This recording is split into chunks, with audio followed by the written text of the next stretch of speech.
Show me what you're all about. I got wasted learning how to let it out. I can't take it. Kiss me with the lips of doubt. Please don't fake it, fake it, fake it.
comes down to it, would you stand in front of a bullet? When you hear it go bang, bang. When you hear it go bang, bang. When it comes down to it, if I put it in your hand, could you pull it? Could you make it go bang, bang? Could you make it go bang, bang? Could you make it? I'm prepared to give you all of me, if you're prepared to ride when you're called upon. If so, I treat you like royalty, like a queen, baby, not a pawn. When they plotting on me, would you let me know? Would you load the magazine? Would you let it go? When it bang, is your aim incredible? How high will your name be when the credits roll? Would you be my killer? When I'm low, would you be my dealer? Would you do it by surprise? And when he turn around, could you look him in his eyes? When it comes down to it, would you stand in front of a bullet? When you hear it go bang, bang. When you hear it go bang, bang. When it comes down to it, if I put it in your hand, could you pull it? Could you make it go bang, bang? Could you make it go bang, bang? Could you make it?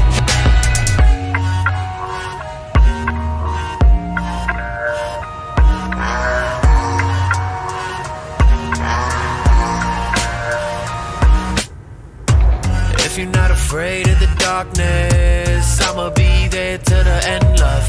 I promise I'll be there regardless, anywhere in the world that you end up. I won't ever let them take what we have. I can make them disappear if you need that. Catch them while they walking home, make them see black. Now they gone forever, I don't think they'll ever be back. All I ask of you is to be there when the time comes. Even if it kills you, baby, do not hide or run. When it comes down to it, would you stand in front of a bullet? When you hear it go bang, bang.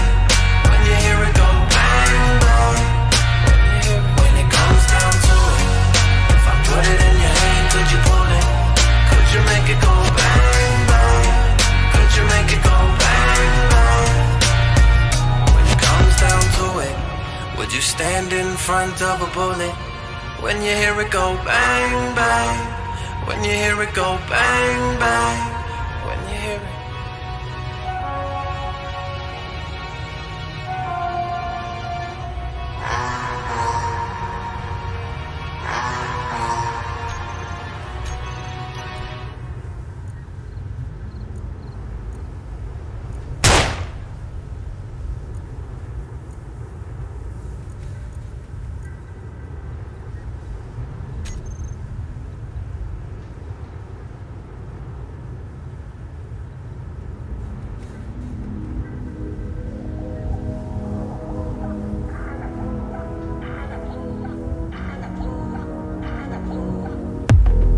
I'm young for tonight, it's all under my control. I won't hesitate, it's my turn to make that call. I just want a touch, I ain't here for love no more. Okay, yeah. I won't stop, not no, guess what? Ella, it's my body. I go in life.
of that, one piece of that.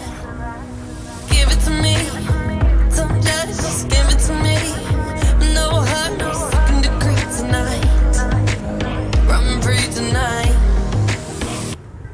I'll dance if I want to.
manęs tarp apleistų knygų lentynoje, kur pasakos vaikams žmonių istorijos, naujausi filmai. Man trūksta žodžių, o gal kartais neužtenka laiko. Tiesiog pabūk šalia, kad vėl ištirptų klaidos. Mačiau aš cinikus prieš tai, kaip tokiais tapo. Kadaise musės nenuskriaustų, matuojasi aprangą gestapo. Mačiau beviltiškus romantikus jėgų žydėjime. Mačiau, kaip šviesios mintis virto nusišnekėjimu. Muzika garsiau stabdžiai tik kvailiams, nuotaika pravers, nesakyk tėvams, vakarai kabliams. Bernams vienodai šviečia, kokios spalvos diplomas, kai tau 16 metų groja rock'n'rollas. Draugai iš kiemo nenuvils, nustums bet kokią sieną, panašus į legendinius herojus Marko Tveno. Jokių autoritetų, tik tu ir tavo laisvė, tuomet kai medžiai aukštesni, širdis drąsesnė. Kai laikas beria pavėjų į smėlį, kantrybės reikia vos truputėlį. Kai dienos bėga nejučia pro šalį, čia ir dabar ir čia mes viską gali. Kai laikas beria pavėjų į smėlį, kantrybės reikia vos truputėlį. Kai dienos bėga nejučia pro šalį, čia ir dabar ir čia mes viską gali.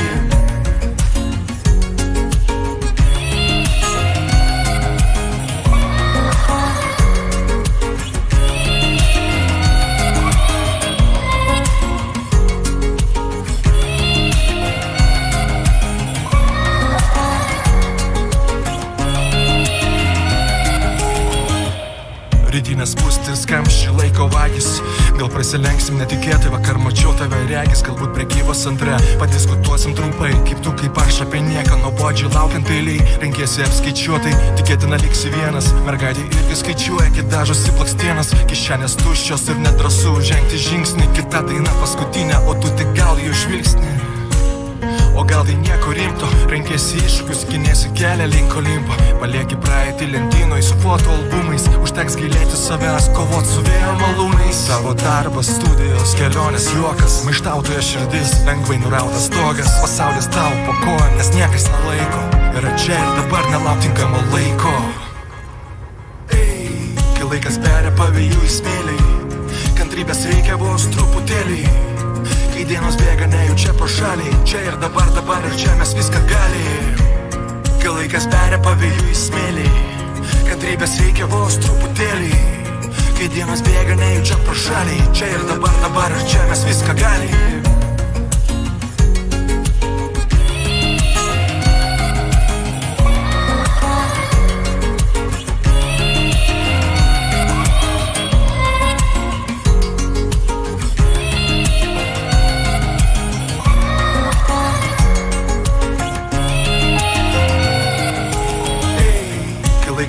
Pavėjų į smėlį, kantrybės reikia vos truputėlį. Kai dienos bėga nejučia pro šalį, čia ir dabar ir čia mes viską gali. Kai laikas beria pavėjų į smėlį, kantrybės reikia vos truputėlį. Kai dienos bėga nejučia pro šalį, čia ir dabar ir čia mes viską gali.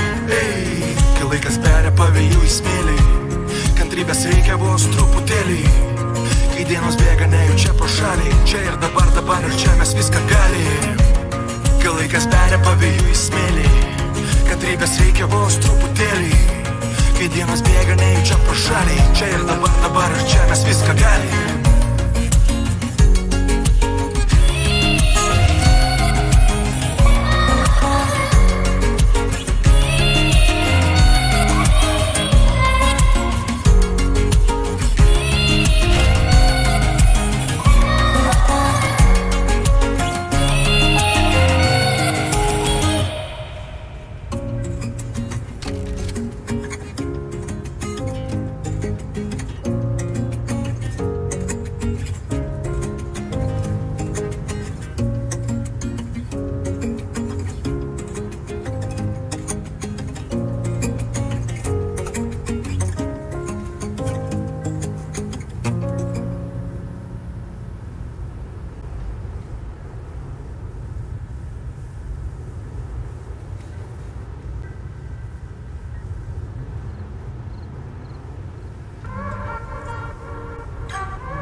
Навстречу, хоть и думаю, зачем. Наш день поднимет вечер, наше все станет ничем. Словами боль, все для чего? Ведь ты не мог со мной остаться. Я теплотой твоей живу, но тебе не скажу я, что без тебя я не могу. Не знаю, как еще держусь. Хочу обнять, но отвернусь, чтобы не понял, как я злюсь на себя. Без тебя я не могу. Думать бесконечно, на кого ты променял. Никто не будет вечно с тобой, кроме меня. И пусть уже не буду рядом, я без тебя, тебя люблю. Моя единственная радость, которая не покажет, что без тебя я не могу. Не знаю, как еще держусь. Хочу обнять, но отвернусь, чтобы не понял, как я злюсь на себя. Без тебя я не могу.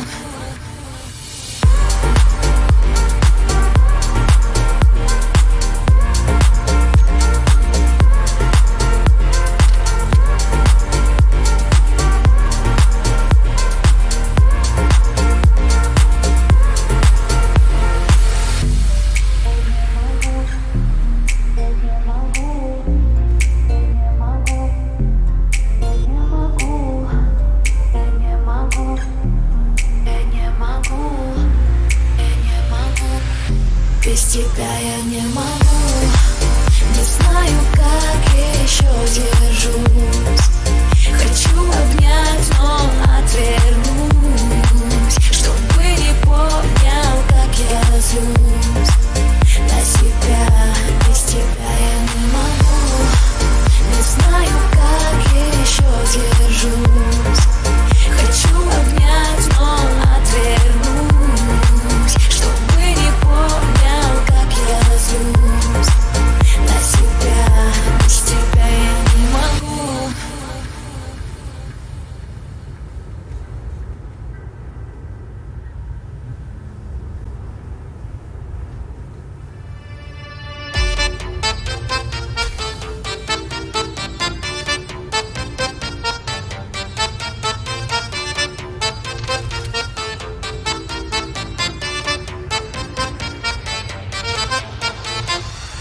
Грустные, веселые, поднимайте головы, пусть срывает голову, ведь вы еще так молоды.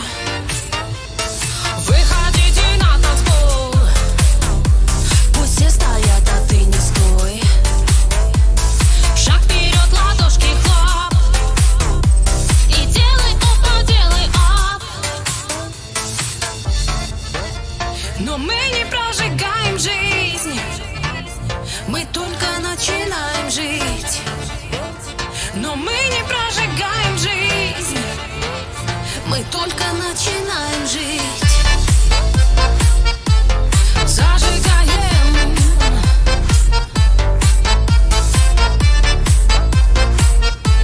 зажигаем.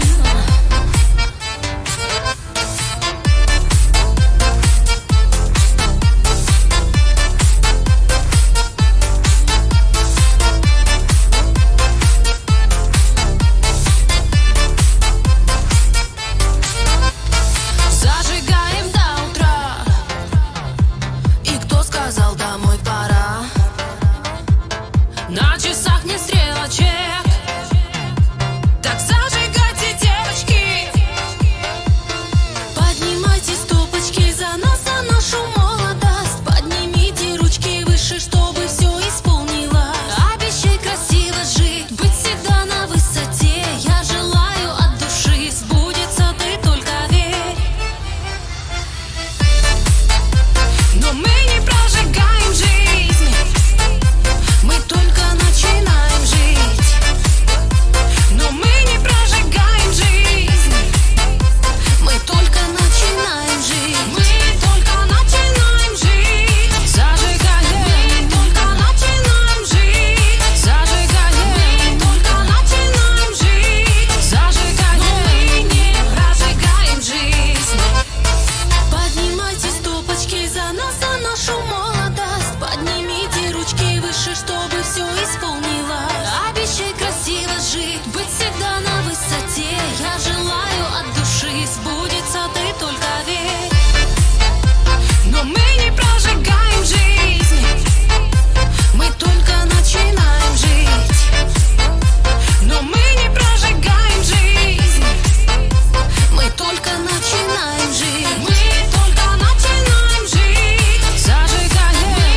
тапочку в пол, чтобы ушли дурные мысли.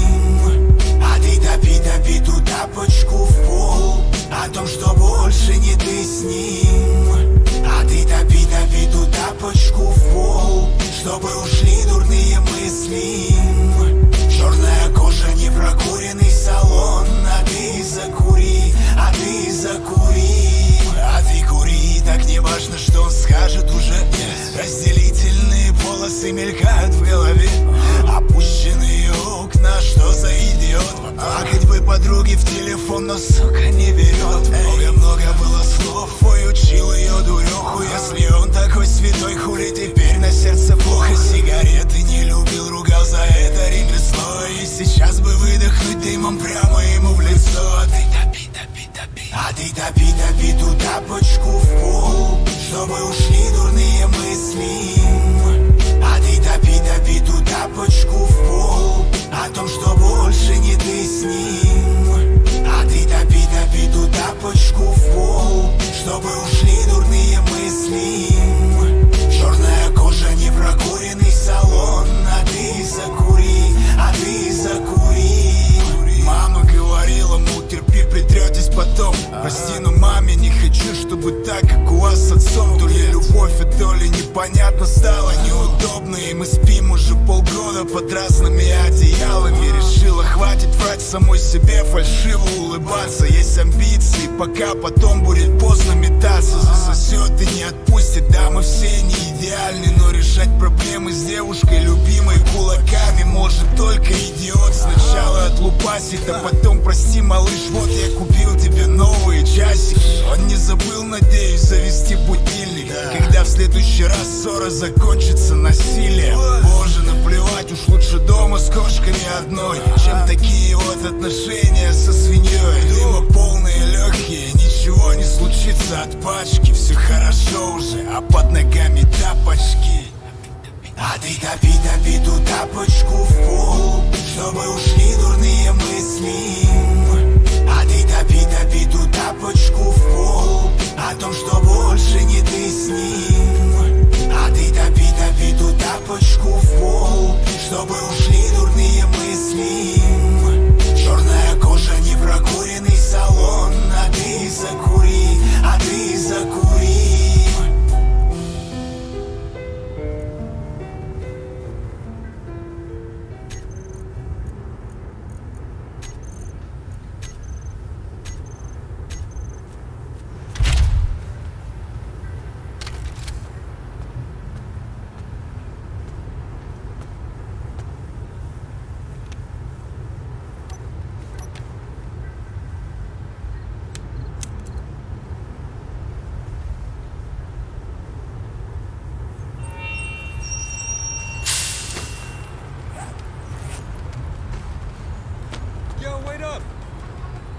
I got a song filled with shit for the strong-willed. When the world gives you a raw deal, it sets you off till you scream, piss off, screw you. When it talks to you like you don't belong, or tells you you're in the wrong field. When something's in your mitochondrial, cause it latched on to you like knock knock, let the devil in. Malevolent as I've ever been, head is spinning. This medicine screaming dick dick dick, let us in it dick dick like a salad bowl. Edgar Allan Poe, bedridden, should have been dead a long time ago. Liquid Tylenol, gelatin, think my skeleton's melting. Wicked, I get all high when I think I smell the scent of elephant manure. Hell, I'm in Kahlua, screw it, to hell with it. I went through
shape, then I wait to face the demons I'm bonded to, cause they're chasing me, but I'm part of you, so escaping me is impossible. I latch onto you like a parasite, and I probably ruined your parents' life and your childhood too, cause if I'm the music that y'all grew up on, I'm responsible for you, the arson fools. I'm the super villain, dad and mom was losing their marbles too. You marvel that Eddie Brock is you, and I'm the suit, so call me Venom. I got that adrenaline, not knowing when I'm never gonna slow up, and I'm ready to snap any momentum. Thinking it's time to go get 'em. They ain't gonna know what hit 'em when they get beat with the venom. I got that adrenaline, not knowing when I'm never gonna slow up, and I'm ready to snap any momentum. Thinking it's time to go get 'em. They ain't gonna know what hit 'em when they get beat with the.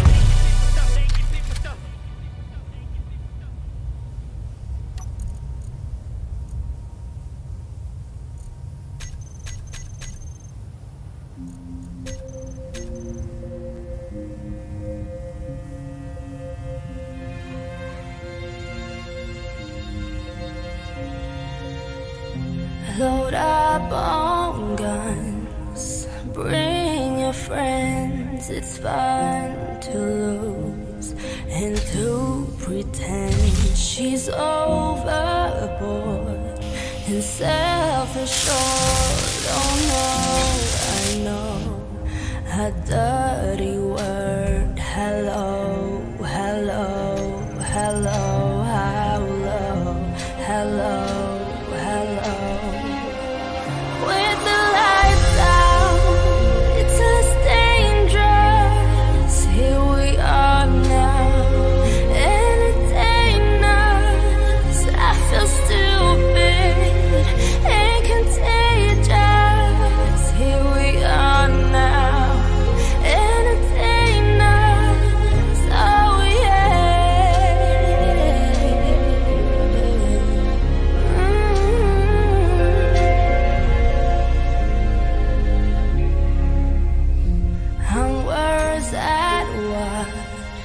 I do best and falls escape. I feel blessed. Our little group has always been and always will until the end. Hello, hello, hello, hello, hello, hello. With the lights out, it's less dangerous. Here we are now, entertain us. I feel stupid and contagious. Here we are now, entertain us. Oh yeah, oh yeah.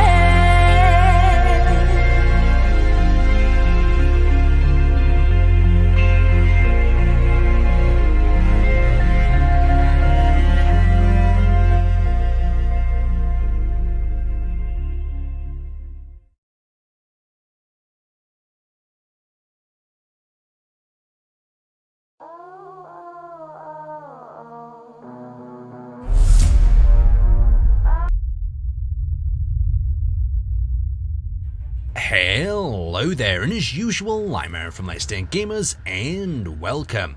So today I'm joined by the infamous Peter Hammerman, and we're going to be talking about building rovers, but more importantly we're going to be showing you how to construct one, and how to construct one to a great level of detail. So we've just started the basic frame here. So this is a free-wide frame, and the first thing we need to take in consideration is how many wheels are we actually going to have on the build. So as Hammerman's actually marked out here, you can see that 3 red block area is the distance that the wheels will take up. Any closer than that and the wheels will just basically not be able to be placed. So now that we've placed the wheels on the chassis, Hammerman has pointed out a few different bits. First off, we've got the 1 block spacing between the wheels at a very minimum, so they could turn and not crash into each other, as well as the suspension needing to be in the right upright right position. So you can see the actual shock absorber in there, as well as that larger sort of nut or bolt on the top there as well. So let's get on to the next stage of building. The next step that we need to do is add ourselves in a cockpit.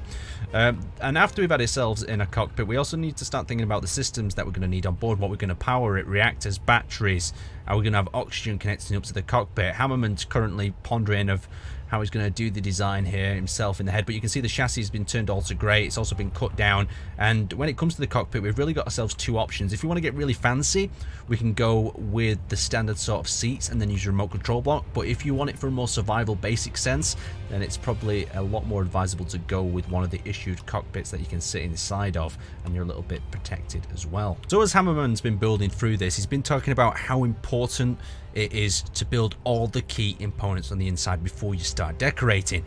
Once you start adding them extra blocks to the exterior, you're basically limiting the amount of space you have to work with or add these components in after. Basically, by putting them in and making sure you have a connector on the back to start with your design, it makes it easy to access, and at the same time, when it comes to decorating, you just put the blocks on the exterior.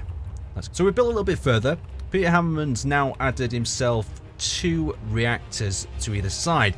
The other thing that we need to check is a backup reactor. Say the vehicle becomes short on power or it's left abandoned, we need some way of basically jump starting it by sticking some uranium in there. Other great ways of powering these, or the main way Hammerman likes to power them, is by batteries, but that means you do have to keep them recharged. On the final point is center of mass of the vehicle. If you build in not to follow the contours, or you decide to build a bit uneven on one side, you're going to have the situation where the center of mass is going to shift and it won't be in the center. He recommends sticking it right between the wheels here, so as you travel over the different terrains, your ship or your craft is not going to tilt. So let's continue on and see what he's got for us next. So the next step, as you can see, Hammerman is testing out the vehicle.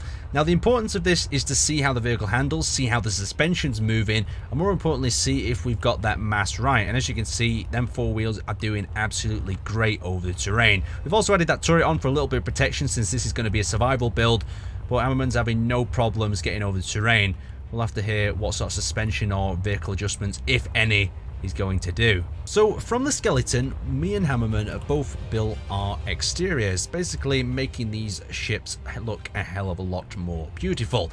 Hammerman's gone with a nice 3-color, I think it's a 3 or 4 color scheme. We've got the oranges, we've got the whites, we've got the blacks, and we've got the greys. And you can see some of the really nice detailed parts in here. He's stuck himself a little number plate on there that says Hammer. You can see the detailing on the actual bumpers themselves, as well as the mudguards that is sloped in there as well. Some really great ways of just enhancing that basic rover concept. And then towards the back, you can see we've got a rear number plate, we've got 2 little thrusters, quite cool there. You could also have them exhaust. Hammerman tried to destroy one of them so it let out a bit of smoke. He's got his rear brake lights and turn signals there as well. On my design, I went a little bit simpler. We've just got a basic rear bumper to stop any ramming.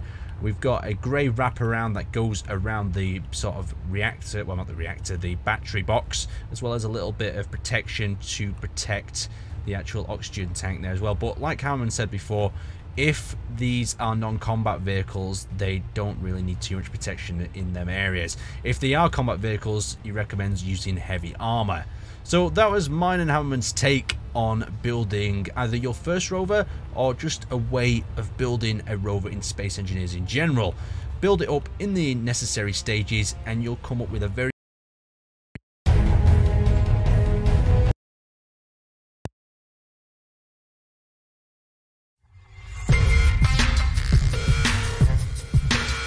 Наконец-то, симулятор Фермы 19 вышел, и мы его сейчас с вами будем полностью смотреть. В этой серии мы увидим, что называется...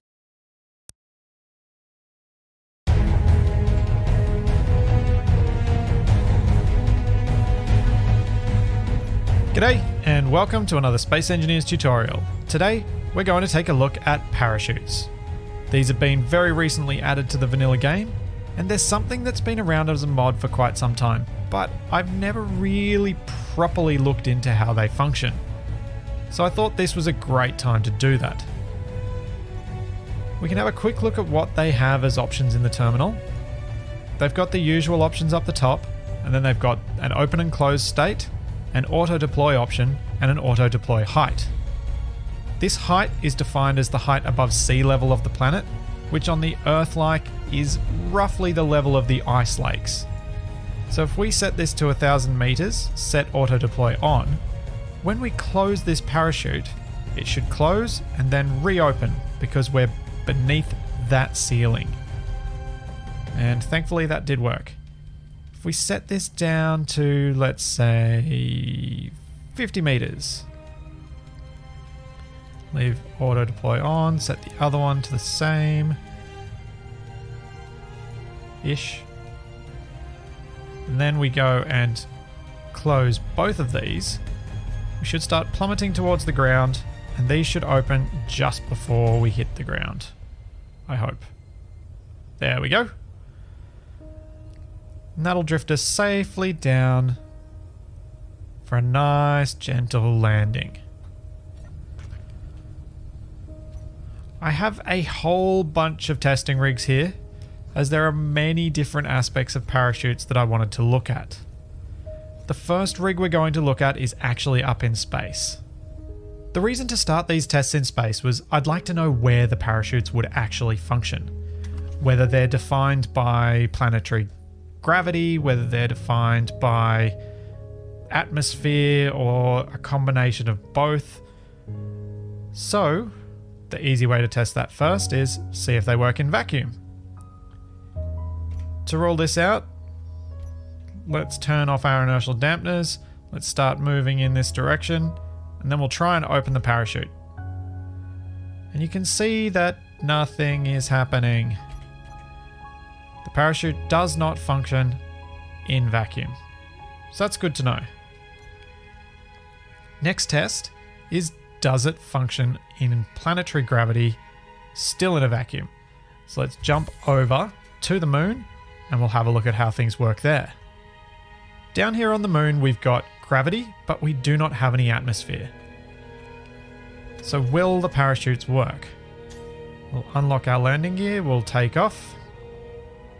Currently our inertial dampeners are off, so we should just start slowing down and then falling. Let's speed up the process a little bit.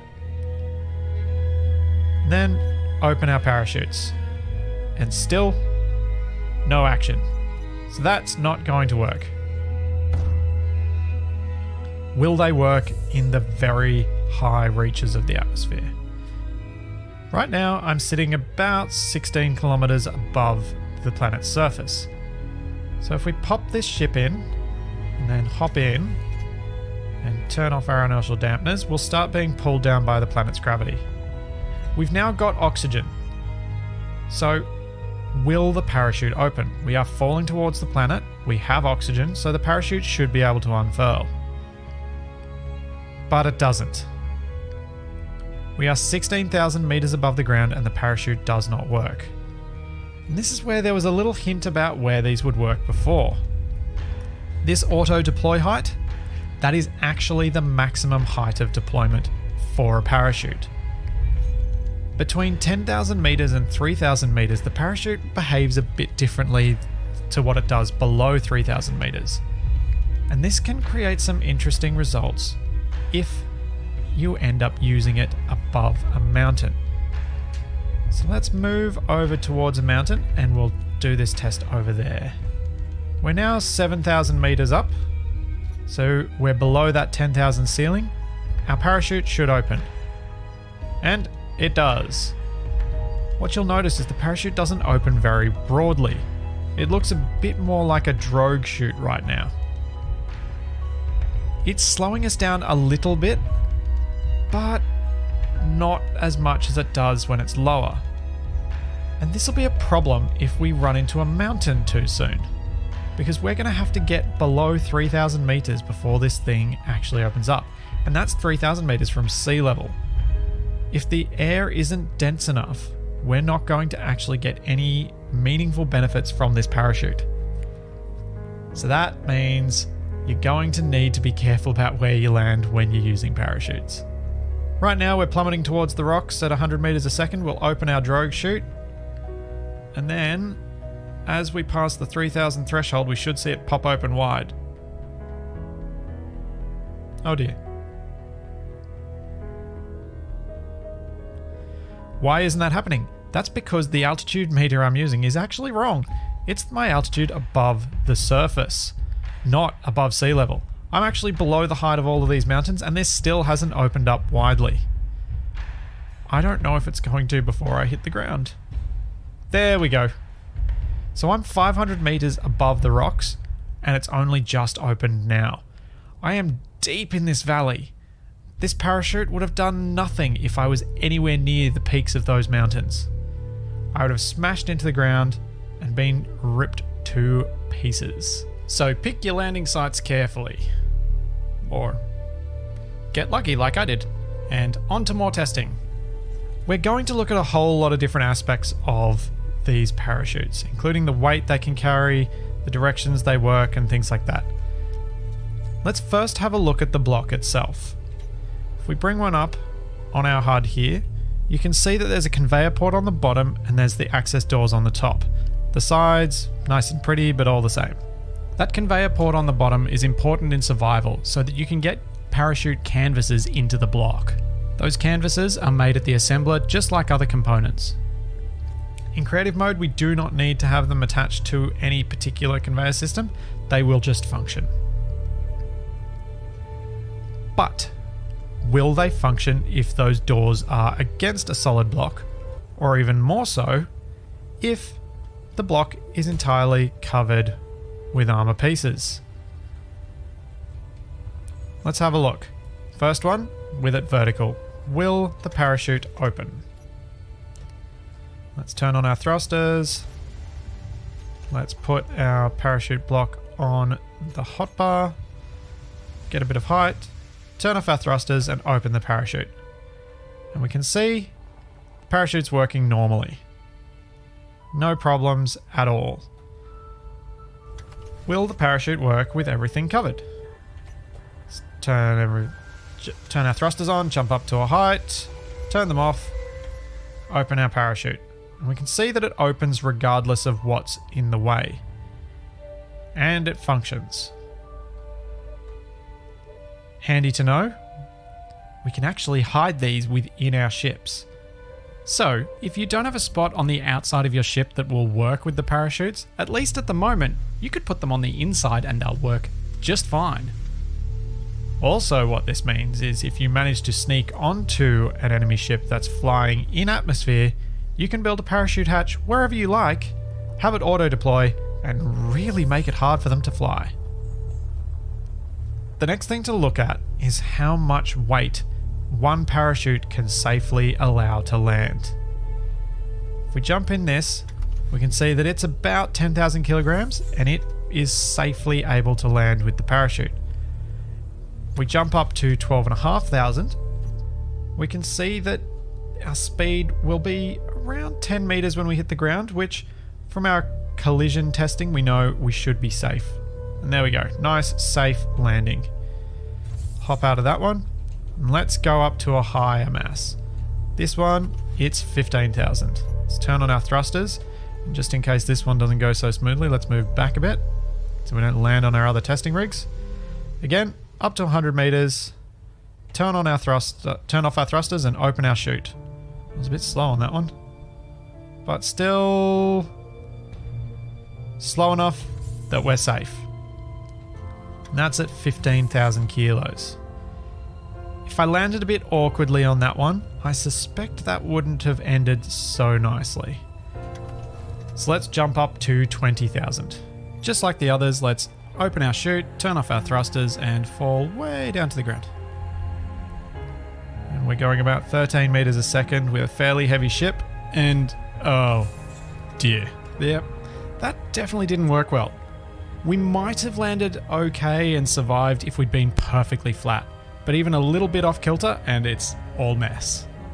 In my testing previously, I found that the zone where things went badly was somewhere around the 15 to 20,000 kilogram of mass for one parachute. So, what's a way to make a heavy ship safer? We can chuck a second parachute on it. With a second parachute, you'll get a similar amount of reduction per chute, but each extra chute will do slightly less than the previous ones. This is because of the way that the Space Engineer's engine calculates impact force. The more mass you have, the more force you have on that impact. So if you think of an example of a ship of 20,000 kilograms, you might assume that 2 parachutes will slow it down to the same speed as 1 parachute would slow down a 10,000 kilo ship, and you'd be right. But the force of that impact would be higher on the 20,000 kilogram ship than on the 10,000 kilogram ship because of the mass involved. And we can see this with the 20,000 kilo ship. So with 2 parachutes, we're going 9 meters a second. We should be able to safely land this thing. But we can't. When we were going 9 meters a second with only a 10,000 kilogram ship, we were fine. Nearly every time we had a safe landing. If we double the mass and keep the same speed, we hit a lot harder. We've seen that small ships can take about 10,000 kilograms per parachute. Large ships, they can take a lot more, but they need to be going a lot slower before they hit the ground. Otherwise, you will end up losing parts. With this 100,000 kilogram ship, we can take it up to 100 meters. There we go. Open our chute. Open. There we go. Opened. And we slowly drift down. We're only going 5.8 meters a second. But this thing is heavy. So that could be enough to do some damage, but I think it should be safe. And it is. At 100,000 kilograms with 1 chute, it's been safe in most of my tests. This one, however, which as we can see from the HUD and from the little LCD I put on the front, it is 150,000 kilograms. And we were going 5.8 meters per second before. We're going about 1.3 meters a second faster. We'll try and use our gyros to make this a flat landing. And with a flat landing, we're safe. Now, if you land awkwardly with this thing, it's not going to end well. And I'll demonstrate that now. Turn off our thrusters, open our chute. And we'll just let it list backwards like this and land on those rear thrusters.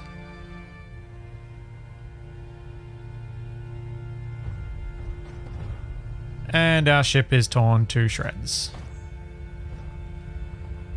This brings us on to an interesting point about these parachutes, and something that the talisman is going to be useful to demonstrate. How do we work out where to place them so that we can get as flat a landing as possible, so that we get as safe a landing as possible? We don't want to have to use our gyros to try and figure out and fiddle and make the landing as flat as possible. We want the parachutes to do most of the work. So we go into the terminal, we go into info, and we can turn on this, which is show center of mass. Turn that indicator on, and then you can see in the center of my screen this yellow marker, which looks like a cross in 3 dimensions. If we hop out, we still see this on any ships that we are nearby. If I float down to these ones, it'll pop into view. So you don't have to turn this on individually per ship. It will just turn on for all of them when you turn it on, and turn off for all of them when you turn it off. So back with the talisman, I chose this one because it's got a bit of an odd shape. It can be difficult to work out just by looking at it where the center of mass might be. Conveniently, I managed to somehow luck it out, and the center of mass is pretty much spot on over the cockpit. It's slightly to one side, but we can't do much about that. The talisman weighs 370,000 kilograms, so we're going to want at least 4 of these parachutes. We're going to place 6, I think. So what we'll do is we'll place... Actually, let's place 5 parachutes. We'll place 1 there. 1 there. These are both equally distant from the marker in this direction, but also pretty much in line with the marker in this direction. Next up, we'll place 2 in front of the marker. So that's 1 block in front. If we use the chutes in this configuration, the talisman would tip so that its rear thruster would probably hit the ground first. We don't want that. So to balance off these two thrusters with these two parachutes with another parachute, we can place a single one 2 blocks backwards. We can place the parachutes in this configuration. We have enough chutes for a ship that weighs 370,000 kilograms.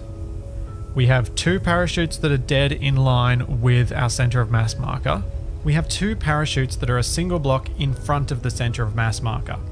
These are balanced left to right, but we need something to balance them with the front to back aspect of them. And that means we're going to need either 2 parachutes, a single block back from the center of mass marker, or 1 parachute 2 blocks back. That's because that single parachute, by being twice as far back, will create twice as much force balancing out those 2 that are at the front. And we can test that and see how close that is. If we look at the center of mass marker, it does sit a little towards the rear and a little towards the left, so we should expect a little bit of listing in that direction.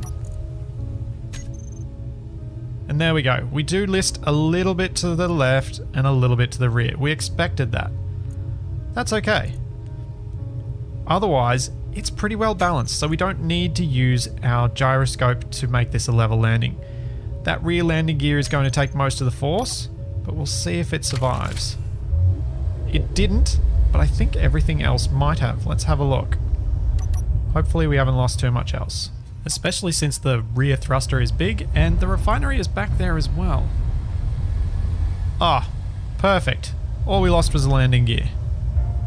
I'd say for an emergency landing device, losing 1 landing gear, that's a pretty good result. This next test is going to use this rather odd-shaped rig. We've got a yellow ship and a pink ship. They're connected by merge blocks. The yellow ship has a large knife and a whole bunch of Gatling guns. And the reason for that is I want to confirm that the parachutes are completely unaffected by blocks and by weapons.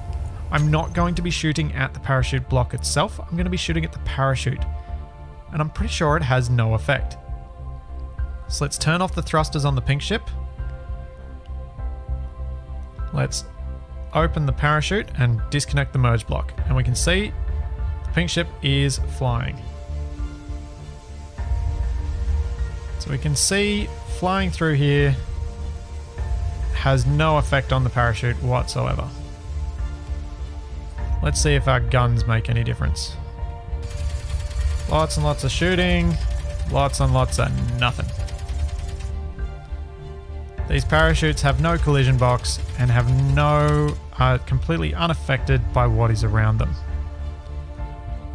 We now know approximately the amount of weight that can be saved by one of these parachutes in a 1G world. We know that the parachutes have no physical interaction with the world around them other than slowing down the ship they're attached to. But how much can they slow down? This next test is looking to see whether parachutes will fail if they're put under enough stress. What I've got here is a rig with 8 large hydrogen thrusters, 8 small hydrogen thrusters, and a single parachute set dead center of them so that nothing gets tilted out of whack. Let's turn on our thrusters and demonstrate how quickly this thing can accelerate. We'll accelerate in 3, 2, 1, go. And we are up to 100 meters a second in no time. So let's open our chute and let's see what happens. Chute's open and we're dragging, we're accelerating. We're probably going to reach 3,000 meters before we get up to above 50 meters a second, I think. But we are able to accelerate and overcome this parachute. You can see that the parachute doesn't seem to have any particular tolerance. It will work no matter how much force and stress I put this thing under by pulling away from it. Also, it's going to work no matter what direction you're heading in. I can shoot down towards the ground. I can shoot up towards the sky. The parachute is always going to operate in the exact opposite direction to what my heading is. and it will do this to the same extent, regardless of the direction. And that means you can do something quite cool with them. That means you can use them as drag chutes. What we have here is a rather awkward looking car that can get up to some pretty solid speeds.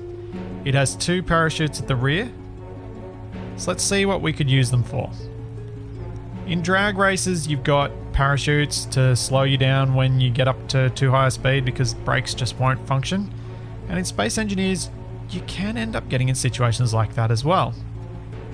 To make your cars a bit more survivable, oh dear, you can, just before you run into a cliff, open your chutes and slow you down. There is no way I could have slowed down that quickly without the chutes. So in some ways it lets you be more reckless. Same can be said if I accidentally jumped over a cliffside.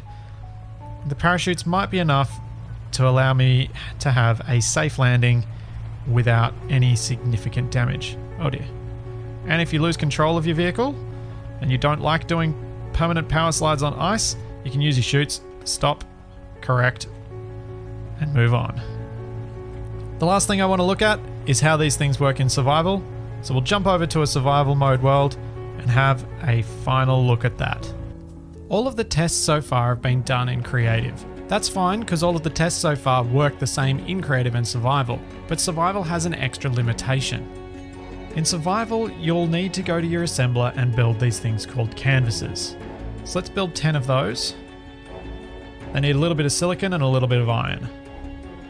We'll take those, put them in our inventory. Let's go build some parachutes onto our miner. The color you make a parachute affects the color of the lower ring around the parachute. So let's make this something nice and bright, and let's say yellow. As we looked at before, the parachutes have a conveyor port on the bottom. We've got an open conveyor port here, but that's behind the sorter. We know that that won't work. We've got 2 open conveyor ports at the front. So if we put one on this side, weld that up, and one on this side, and weld it up, those 2 should function normally. If we had another conveyor port, we could add these somewhere else as well. Sadly, we don't. And that means I'm going to place the final one on top of the ship. This will allow us to access the conveyor port on the bottom of the parachute and allow us to manually load those canvases. We'll put the rest of them into the ship's inventory so they can go directly to the other parachutes. And yeah, I'm going to have to lift the ship up so that we can get into that. We'll pop them in there and they'll be able to be reloaded. We've got 2 in there, so let's go with 8. So we've got 10 there. And if we have a look at our parachutes, we've got 1 in each. What we have here is our mining ship with 2 parachutes connected up to the conveyor system, a bunch of parachute canvases in the conveyor system, and a single parachute on top of the ship that's isolated from the conveyor system but currently has a single canvas in it. When we're in creative mode, we could just open and close these things at will. However, we can't do that in survival. Every time we open one of these, we use up a canvas. So if we turn off our thrusters and we open these 3 parachutes, you can see we get 3 with yellow rims around their bottom. And they'll slowly drift us towards the ground. If we turn our thrusters back on, and we close all of these now, if we go into our inventory, you'll see that the parachutes now, there's canvases in 2 of them, there's none in the 3rd. That's the one that's not connected to the system. So that one shouldn't open. If we turn off our thrusters again, we try and open our chutes, this time we only get 2. If you can, you will want to connect your parachutes up to your conveyor system so you don't have to reload them by hand. But if that's too difficult and you're really only using these rarely, you can probably get away with having them just filled by hand anyway. If we have a closer look at them, we can see how many parachutes they can actually hold. The parachute hatches themselves can hold 10 canvases, so you got 10 uses if you're going to be manually reloading them. That's not too bad. So that does make it a viable option. There you have it. That's parachutes. That's all the tests that I managed to come up with so far. If you've got more ideas of things that should be tested, I would love to hear your thoughts. Let me know in the comments. And if there's enough different things to test, I am definitely up for a part 2 on parachutes. As always, there's plenty more to come, so I'll see you then.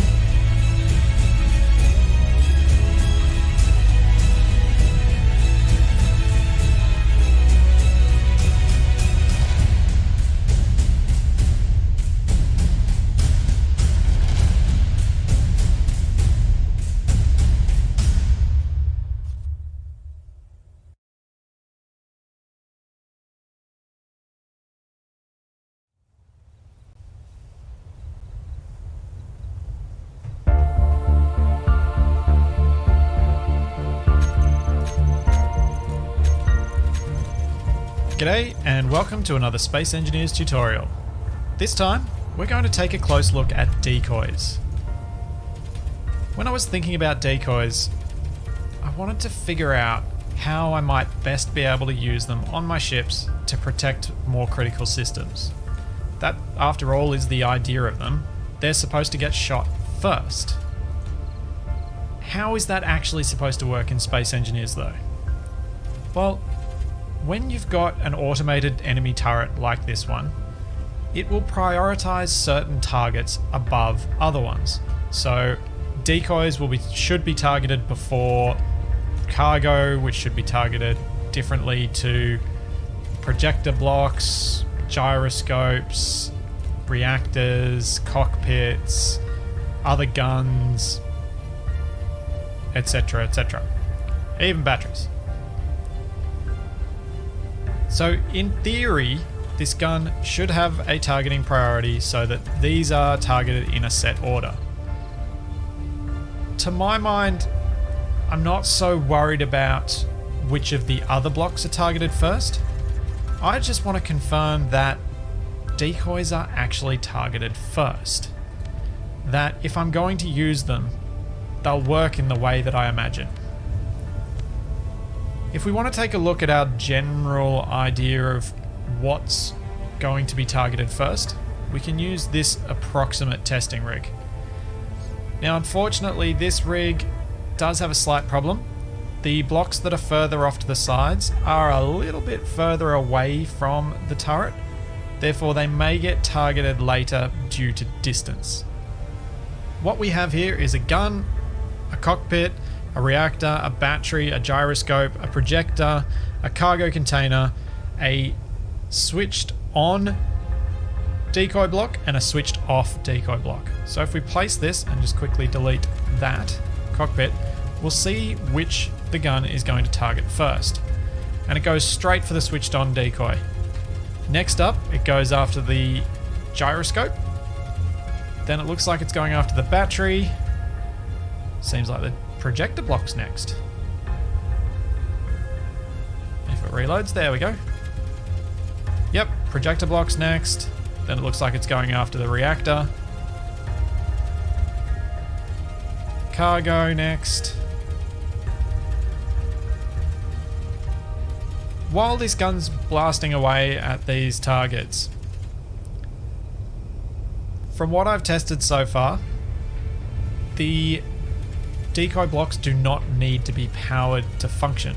This means that if you're in space, you can actually launch them ahead of you and use the Newtonian physics in this game so that they will just carry on forever towards the thing you're trying to attack. In theory, if you had enough time and enough space, you could actually launch a whole cloud of them so that you would never have your own ship targeted by the enemy AI turrets. So we've had a look at the approximate order of priority that the AI turrets have for targeting. And gyroscopes and cockpits, they're pretty high up on the list, and then it comes down to power supply. Now let's take a closer look at whether these decoys really work. what I've got set up here is a testing rig. We'll start with the antenna one. I've chosen blocks based on things that you might actually want to protect from turrets. And just to get an idea of whether there's anything that's a bit janky about how this works, if it doesn't actually work as it's intended. So I believe it is intended that decoys will always be the top of the list. What I've set up here is a central spine of blocks that's 10 blocks long. That will place these two objects at an almost exact same distance, if I line it up correctly with the turret, from the turret. So distance is not a factor. Power is also not a factor. There is a reactor set deep underground on this rig, as you can see at the bottom there. That means that reactor won't be targeted by this turret, so it won't affect targeting priority, but it will allow the blocks to be powered, because do we really worry about the unpowered cockpit being targeted? I know I don't. So this should provide us some useful, reproducible results. So let's go for the first time. Let's see what the gun targets first. Is it going to be the decoy or is it going to be the antenna? And I think, as we would predict, the decoy. So, power blocks. These we really do want to protect. Will a decoy draw fire from them? Got a battery and decoy gets hit first. You can see that even with light armor, those decoys get obliterated quickly. If you're going to use them on a combat ship, you're going to need to have some fairly decent protection around them. So decoy versus cargo. And again, decoy draws fire. Decoy versus cockpit. This one I'm not so sure the decoy is going to win. I'm pretty sure that cockpits are fairly high up on the priority order. So let's pop it down and see, and oh, yep, the decoy did get targeted. So what about decoys being switched on or off? We know that it's fairly reliable with the other blocks. What I've set up here is that the decoy on the left is turned off. The decoy on the right is on. Both are connected to a grid that has power. So let's see what happens. This shows that you do need to have the decoy on. The decoy off when we had the rig with all of the items on it, it was actually one of the last things to be targeted, so it will not help you. Why you'd turn a decoy off, I don't know, but I thought it was something that I should test. Let's compare against a gyroscope. And there we go. Targeting the decoy first. Let's try that one again just to make sure. And decoy first. I think we can reliably say that the decoys, if set at the same distance as the other objects, will be targeted first. But what happens if they're not at the same range? What happens if we set them back? So if our design looks best with decoys hanging off the back rather than the front, is that going to put us at a disadvantage? Let's find out. I think the gyroscope is probably our best test rig for this. We'll pop this down, and instead of having the decoy even with the gyroscope, let's set it back 5 blocks and see if it still gets targeted first. So we've got our powered gyroscope, we've got our decoy set 5 blocks further back. Let's go have a look. Alright, decoy 5 blocks further back, and away we go. And it is still targeted first. Okay, how far back do we need to go? Let's try 10 blocks. Right now the decoy is almost twice as far away from the turret as the gyroscope. So I'm actually interested to see if that's enough distance that the gyroscope will get targeted first. No, the decoy still draws fire first. Okay. How far do we have to go? Let's double it. We'll keep doubling it until the decoy is either out of range or isn't targeted first. Add another 10 blocks on. Knock another decoy on there. Let's give this a go. So, 20 blocks test. decoy still draws fire first. This is interesting. I wonder if any distance will actually make a difference, or if it calculates it based on the grid. So it identifies the closest grid and then targets whichever block has the highest priority on that grid. So double the distance again. This time out to 40 blocks. Let's see what happens. I'm doing this all in spectator cam because I don't want to distract the turret with my astronaut. Now we've got 4 times the distance to the decoy, and will it still protect the gyroscope? Yes, it will. How interesting. The maximum range of these turrets is 800 meters. That's about 320 blocks. So if we add an extra, we want, let's take this out to 100 first and see what that works out. And then if that doesn't work, we'll push it even further. So the decoy is now 250 meters further away than the gyroscope. Will it still get targeted first? And here we go. Wow. It is still going after that decoy. It is miles further away, and it is still being targeted. This was something I really wanted to test because on a lot of the stuff I'd read about while preparing for this tutorial, people were saying decoys should be set at the front of your ship because the distance to the enemy makes a difference. Well, so far I'm not convinced. It certainly doesn't seem to make a difference right now. Let's add another 100 blocks. Let's take it out to 500 meters. And there we go, another 100 blocks. And a tiny little decoy on the end. Alright, here we have it. 250 meters. No, 500 meters. We did 200, didn't we? 500 meters difference. Does it target the decoy first? No! Okay. Distance makes a difference. Let's test that one again. We'll place a new copy and see if it still works. Seems the people were right. Distance does have an impact. Fairly extreme distance, but nonetheless. No! Oh! Ooh. Okay. Should we go best of 5? That's 1 for the decoy and 1 for the gyroscope. Alright, testing round 3.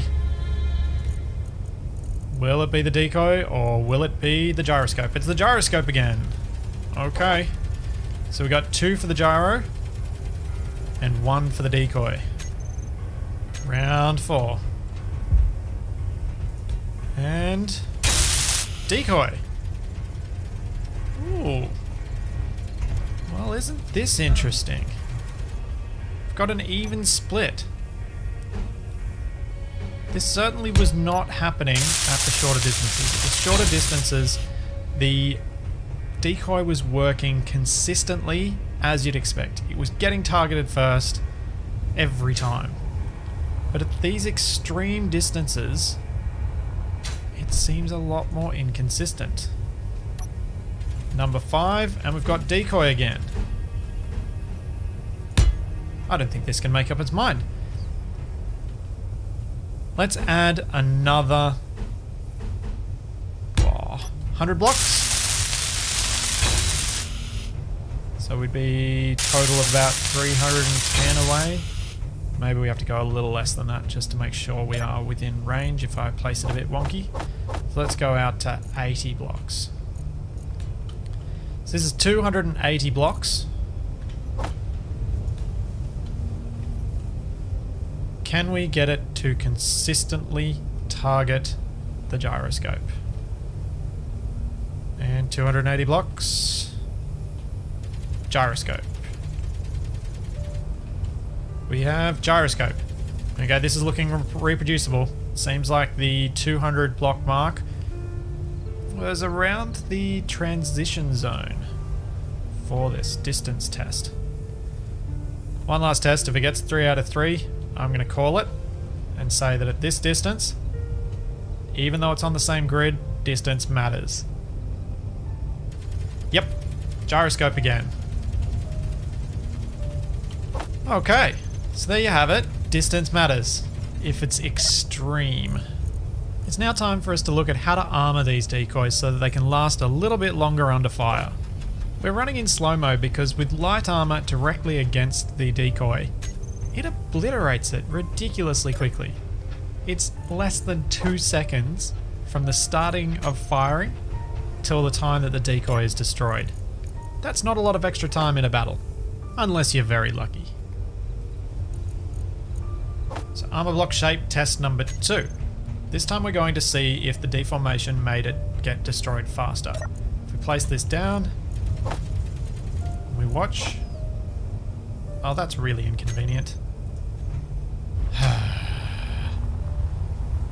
It's bad timing for it to run out of its ammunition. We have to make sure that these tests are not interrupted by a reload, as that's really going to mess with our numbers. What I'm trying to test with this air gap is whether the deformation of the armor blocks causes damage to the decoy so that it actually gets destroyed faster. And at 2.1 seconds, maybe it does. That's ever so slightly longer than the time it took for the decoy to be destroyed when the armor was directly against it. Test with heavy armor blocks immediately against the decoy. These are already lasting a lot longer than the light armor. A lot longer. We may have to... Oh! And gone. If we zoom in and slow down even further, you can see that the blocks deform. They don't completely destroy the decoy, but they may be doing some damage to it. So then when the gunfire comes through, it requires fewer hits to destroy that decoy. So let's see if that air gap makes a difference. And test number 4. Heavy armor with an air gap around the decoy.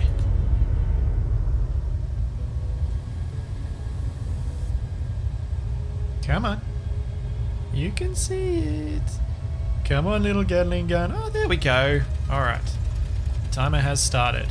And if the air gap really did make a difference, we should see that here, like we did with the light armor. But as it turns out, no. I suspect the difference in timing is actually more down to the fact that my timing methods might not be perfectly accurate. The way I worked out the start timer was when the Gatling gun first fired, and to the time where I had the first frame that the decoy was actually gone from the screen.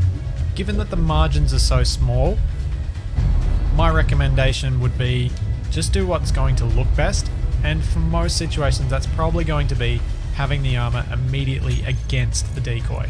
That makes it a smaller thing to attach to the outside of your vessel. And welcome to the goofily modified talisman. What we have is a few decoys out on heavy armor pylons. And now let's do some flybys over some Gatling guns. What we've seen from today's tests is that at extreme ranges, distance within a grid does make a difference to where you should put your decoys. It's very unlikely that any of you are going to build ships that are that long that it will make any meaningful difference. The reason for that is any ship that's actually designed to be more than just a needle is unlikely to fit under the block limit at those sorts of ranges.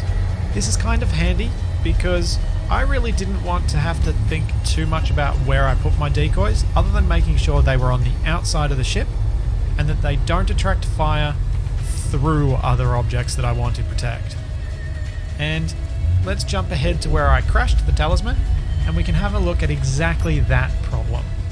With the left-hand side decoy destroyed, the gun's now trying to target the right-hand side one. But in doing so, it's actually shooting through one of the hydrogen tanks. The hydrogen tank is not being targeted right now. The gun is quite clearly targeting at the decoy, as you'll see that it doesn't even move at all once the hydrogen tank is destroyed. What this means is if you know where the guns are positioned on your enemy target, you'll need to try and put your decoys in front of other objects.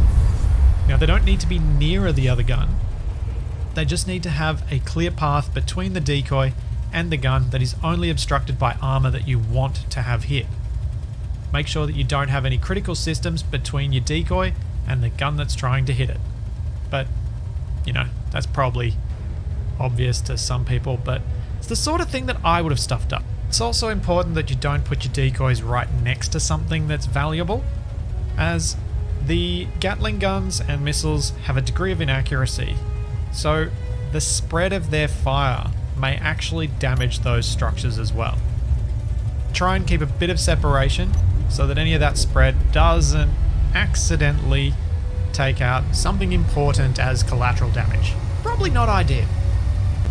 Lastly, I have tested whether the decoys need to be powered, and they definitely don't. The final tests that we saw here had no power on board, and the decoys were still very much targeted. If you've got any other things that you'd like to see tested with decoys, let me know in the comments.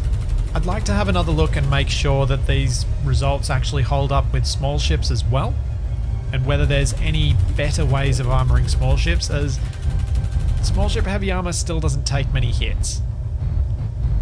There's plenty more to come, so I'll see you then.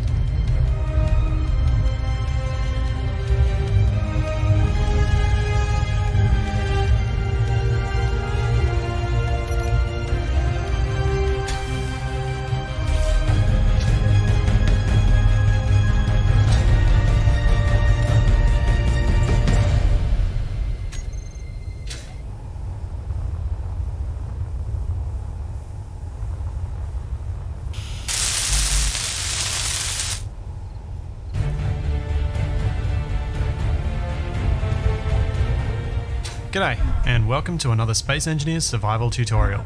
This time, we're going to be building a large ship. This tutorial is going to run a little differently to my previous videos. It will be a bit of a warts and all look at how I go about designing a ship, in order to avoid the dreaded brick. I'll show you every mistake, revision, and step along the way to getting something that is functional and, well, looks at least passable. To do this, the lesson will run across a few videos. In this first video, we'll look at building the core of the ship in a way that helps avoid the brick look, and in the following tutorial, we'll do some of the revision of the armor, adding some extra functionality, and also coloring the ship. To start out, I added a large platform to the side of the base, so we have a nice area on which to build. As usual, we'll clear out the G menu and add a few necessary blocks. The blocks to add for the start of this build are the hydrogen tank, refinery, assembler, small cargo container, reactor, landing gear, and the basic light armor block. I like to start with these blocks due to their size and function. If you place your core blocks in an interesting layout, you'll probably find that your finished ship will have a unique design as well. We can use the base for the stability of the build by first extending a column of blocks 3 high, then 1 block across. This will allow us to attach a landing gear directly to the station, and if we leave that first column attached to the base throughout, then the ship will draw power from the base until it has its own. This can be super handy if you need conveyors to be able to get uranium into your reactors. With this ship design, I was thinking that if I make it U-shaped, it's definitely not going to look like a brick. So the front of the base, i.e. the hangar entrance, is going to be the front of the ship. Now, to make it easy to place both sides of the front level, I'm going to build a bridge of about 9 blocks across, and then place down another landing gear on that side, and that'll constitute the front of the ship. This bridge is temporary, it's just to help me guide where I'm going to place things. Use scaffolding whenever you think it's going to help you, building in survival does add its own challenges, particularly when you're trying to design, so take scaffolding and things like that whenever you need to. This ship is sort of going to have an axis of symmetry, and that axis of symmetry is going to divide a block in two. That means I need an odd number between the two landing gears. This is why I actually counted out the blocks instead of just going, 10, that'll work. When designing a large ship, I like to put down the largest blocks first. These are the things that guide how much space you're going to need, and in survival you can't really just delete, copy, paste and all these other things that you can do in creative. So if you're designing in survival, this can be really helpful. The largest blocks on this ship are going to be the hydrogen tanks. These are 3x3x3 cubes, and we're going to need a lot of them. We'll build 2 rows of 3 each, extending from directly above where the 2 landing gear are. The idea being that those landing gear are going to support the weight of the tanks, and imagining that Space Engineers has some degree of structural integrity, I find it helps with my designs for survival ships. With how big these are and placing 3 of them in a row on each side, you can get an idea of how this ship is going to take shape. The cockpit and all of the refinery section will be towards the rear. We'll have the 2 sets of tanks leading on either side. With the tanks laid out as we need them, we're going to need some way to fill them. And we can't just put ice directly in them. We need to fill them with hydrogen from an oxygen generator. So, rather than trying to fill 3 enormous tanks with just 1 generator, let's put 1 on each side. Let's grab it out of the G menu and attach 1 to the back of each set. While we're in the G menu, let's quickly grab the conveyor blocks as well, as we're about to need them too. I'd like to place a conveyor tube between the hydrogen tanks and the generators, just in case I want to add something in there later. But unfortunately, I've forgotten interior plates, so we'll be back in a second. Pop those conveyor tubes in place, and then attach the oxygen generators to the back of them.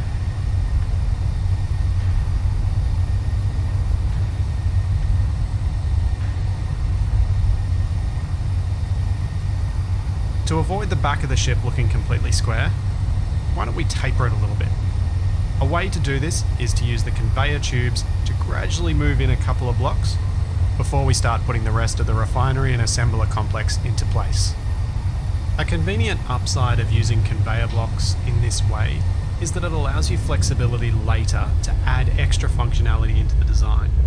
You may find that you want to add extra oxygen tanks, extra cargo storage. Heck, you may even want to move your bridge later when you want to do other iterations of the design. And having more conveyor blocks put in place gives you that flexibility without having to start everything from scratch. Designing new ships in survival uses a lot of hydrogen. What I like to do is place down a few blocks, come back out, get an overall view of the ship, go back in, place a few more. As you can see, that's how I'm going to build these conveyor tubes to get a feel of where they should be. My idea for this ship is for it to be a sort of staging post, not to be a cargo carrier or anything in particular, but just something to replace the lander in a more grandiose fashion so that you can do everything a little bit with it. So we don't need huge amounts of cargo. What we're going to do is place just a couple of small cargo containers on it. If at a later stage you find you need a lot more, add onto it. Build an extra section. See if you can continue the design in a new or more interesting way. And now for the next challenging part.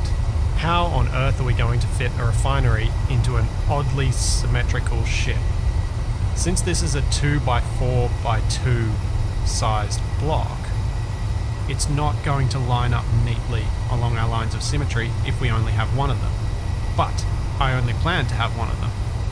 So, one of the things I like to do in designs is have the rough overall thing seem symmetrical, but much like the Millennium Falcon, have a little bit extra on one side, have a little bit different on the other side. This creates extra interest and further helps you avoid the brick. Having built the conveyor tubes in from both sides, the refinery no longer fits. So, I'll have to remove one of the conveyor tubes from one side. And I don't want this ship to be extra tall at the back, so I'll need to make sure that the refinery is at most the level of the current conveyor blocks. The scaffolding came in handy to measure how many blocks wide I actually had. And then it's just a matter of rotating the refinery until it fits like I want it to.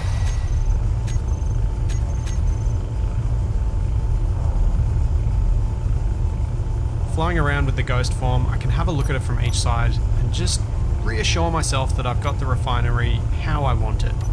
Building these things up and tearing them down is doable, but it is a bit of a pain in the butt, so I'd rather avoid it. So, taking another step back, looking at all the conveyor tubes, there's an opportunity here for where we could sneak in the assembler without having to change any of our current design in any large way. With the shape of the conveyors at the right hand side of the refinery, we could actually put an assembler in there. So that's what we'll do. We'll skip through the next bit of glancing around as I decide how I'm going to put on the rear landing gear. It's going to go underneath the refinery in the dead center of the ship. To do this, I'm going to need to place some light armor blocks underneath the refinery so that they're 2 blocks above the landing pad.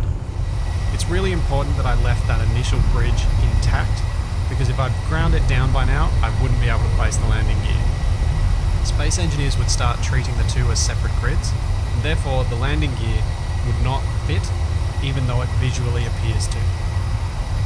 Like with the points where I go and have a brief overview of the whole ship, there are often points like this where, because these components are in the center and will be very difficult to weld later, as well as my brain just finding it easier to design around fully completed blocks, I go away, I weld all these components, and then I come back and I do the next phase. That's what we'll do. This video is already going to be a little bit longer than I'd like, so I'll skip through most of the welding. You guys know what it's all like anyway, but I'll make sure I show the end result before we go on to any further design steps. And now you can see the internals of the ship in their muted, grey, matte, boring glory. Right. Well, now we can remove the bridge, as in the bridge of scaffolding that's connecting the 2 front parts of the ship. As a side note, I probably shouldn't have done this yet. Although my plans allow for access to the reactor cores directly, it still makes it a little more difficult to manage things later, as I lose power to the ship, and it was something I mentioned earlier that we shouldn't do. So yeah, that happened, but as I said, this was a warts and all look, and you'll see the mistakes as well as the design process as we go along. And now it's time for thrusters. I quickly placed a couple of conveyor tubes on the front of each of the pairs of tanks, and then we're going to place some hydrogen thrusters on the front of those. The purpose of the conveyor tubes is to add space to allow armor blocks to go on later so that we can do a bit of styling.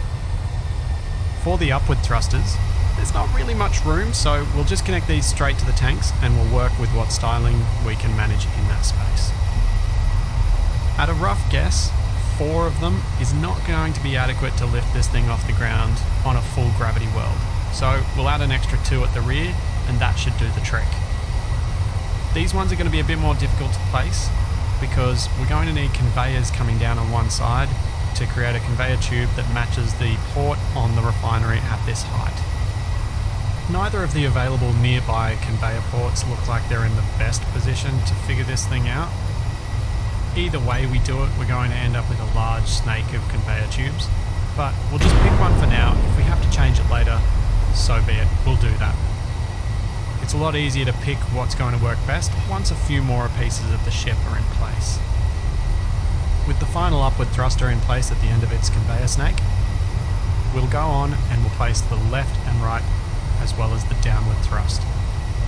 It's a good idea as we go along to check how much hydrogen you got left in your tanks, as falling from this height can be dangerous. This might come up later. For the remaining directional thrusters, we'll attach these directly to the hydrogen tanks. I think at this stage, the armor will look better if everything's directly connected, rather than having just the downward left and right ones separated from the tank by a block. What I said with the reverse thrusters was that having the extra space would help with armor. I think with the circumferential thrusters, it'll be more helpful this way. But if it doesn't work out, we can always change it later, right? That's why I always end up doing iterative design, because it'd be boring if I got it right the first time. There's a final remaining thrust direction that we haven't dealt with yet, and that's forward thrust. This will be managed with a large thruster. I'm not going to place this yet, as I want to get a bit of an idea of whether I'm going to need more space for the cockpit area. So that's what we're going to build next. This will need to be pressurized because this ship should be able to make it all the way up into space so that we can go start exploring asteroids with more than just our little orbital ship we built earlier. Starting from our landing gear at the rear, we'll move up a block and then we'll extend a row of blocks out to where the hydrogen tanks on each side finish, and then we'll extend out to each side. This area will be the basis for our cockpit and will probably end up being the floor of the cockpit area. This needs to include things like the med bay and access to cargo, reactors, etc. It should also include an airlock if we can manage to fit one in. To match the external design of the ship, I want the actual cockpit position to be sort of recessed a little bit. So the center of this cockpit base, floor, whatever you want to call it, needs to be back a block further than the front of it.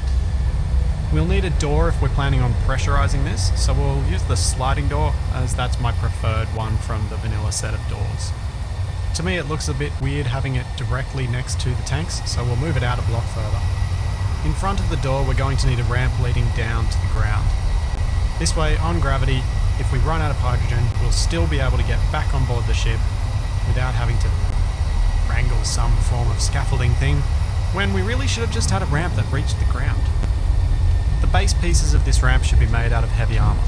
Light armour is pretty soft and sometimes your landing won't be as smooth as you'd like it to be. Unfortunately, we're not going to be able to place these pieces yet. We'll need to lift the ship off the ground to get some clearance between the ship and the base. And then we'll be able to put those in at that stage. Using some light armour slopes, we'll build that inset part for the cockpit that I was talking about earlier. At this stage, I don't worry too much about exactly whether I've got the right slope or anything like that. I just try and put a general idea down, so then I can come back and I can fine tune it and adjust it later. As you may have guessed from my previous tutorials, I like to have a functional ship first and a pretty ship later.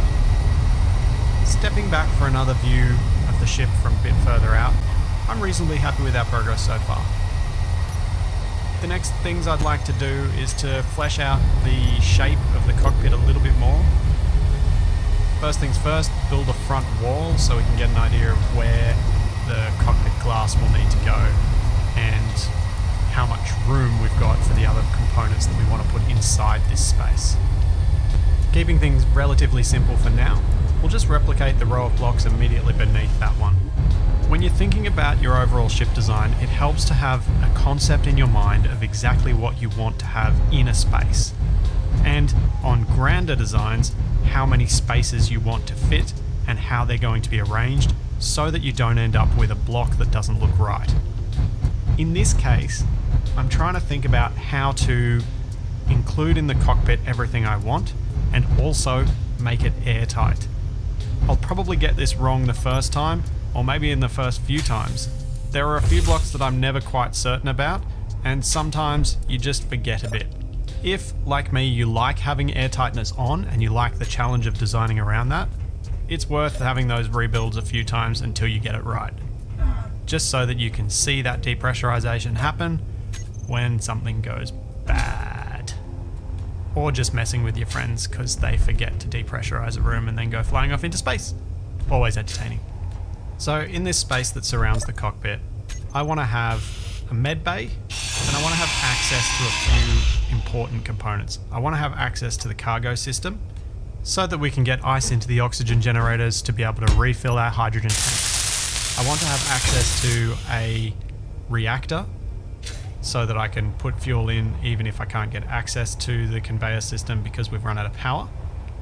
And I want to have a med bay that is actually connected to the conveyor system so that its oxygen and hydrogen can be piped into your suit whenever you use it. All of this has to be fitted into a place that's pretty cozy and is about to become even more cozy by me having to place blocks to make it airtight. So that's what I'm going to do now. I'm going to go around the edges and find any blocks that I don't think are airtight and make sure that there are armor blocks surrounding those areas and being contiguous with one another so that everything is airtight. As I said before, I'll probably get this wrong the first time and have to do a few adjustments later, but that's okay. That's to be expected. I liked the idea of having armor slopes leading to each of the access points on the cargo system. However, the position of the oxygen generators means that this isn't possible, because I would have a hole in my front of my ship, so I don't want that. Instead, we'll have to build blocks straight across, and maybe even cover up this port altogether if that's what works better down the line. In addition to looking at your ship from further back, it can be useful to walk through your ship like you would once it's complete. It can give you a bit of a concept of where things are located and where things might look good. There are certain things that probably shouldn't be together, like reactors and living quarters. At least in very large ships, that should probably be the case, or a consideration that might help you design in a way that's interesting and varied. A convenient use for the 2 ports on the oxygen generators is a vent. We're going to need to pressurize this area, so why don't we put a couple on here? 1 for each oxygen generator. And now that we've got a rough layout of our cockpit area, let's try and work out how to build an airlock. These can be a little bit difficult, particularly when you've got space constraints. But I think if we offset the 2 doors by just 1 block, the vent that we've attached to the oxygen generator on this side of the ship should be able to pressurize and depressurize this airlock, and the angled light armor block that's on the exit of the door should sit nicely and allow us to still pass while maintaining the airtightness of the space that our actual cockpit seat is in. Viewing the airlock from above, that corner piece doesn't look so great, and I don't think it'll look so great once it's finished. So let's remove it and replace it with a full block. One of the last remaining major ship systems that we haven't put in yet is power. I'm normally a big fan of making a flamboyant, stylized reactor room on large ships, but I don't think this build is really going to fit that, so I might just go for practical instead. For most uses that we're going to have for this ship, having a single reactor is probably going to be enough, but just in case, I'm going to put 2 on, and I think the top of each of the small cargo containers might be the best spot. One downside of these reactors is I'm not sure that they're airtight. In fact, I'm pretty sure they're not, and that may create some problems with our build down the line. There are 2 features we've yet to include in our cockpit area. One of them is the cockpit. We need a way to actually control the vessel. The other is a med bay. If we're taking a large ship up into space and something goes wrong, like, I don't know, forgetting to put on your inertial dampeners and flying straight into an asteroid and going smush against the side of it, you probably want somewhere to respawn where you can find your ship easily. And where is easier than actually respawning on the ship itself.